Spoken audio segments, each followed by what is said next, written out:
IPL 2025లో ప్రస్తుతం అందరి దృష్టి క్వాలిఫైయర్ 1 మీదే ఉంది.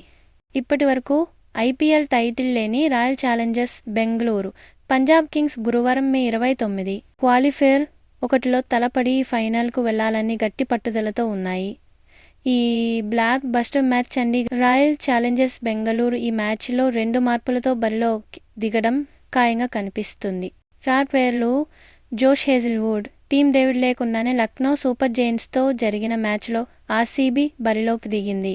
క్వాలిఫైయర్ 1 ప్లే ఆఫ్స్కు స్టార్ ప్లేయర్లు హేజిల్వుడ్, టీమ్ డేవిడ్ వస్తున్నారని RCB standing captain Jitesh Sharma. ఇక పంజాబ్ విషయానికొస్తే ఆ జట్టు South Africa star all rounder Marco Jansen లేకుండా బరిలోకి దిగుతుంది. వరల్డ్ టెస్ట్ ఛాంపియన్షిప్ ఫైనల్ కోసం జాన్సన్ స్వదేశానికి వెళ్లిపోయాడు. జాన్సన్ స్థానంలో ఆల్రౌండర్ అజ్మతుల్లా ఉమర్జై జట్టులో కొనసాగుతాడు.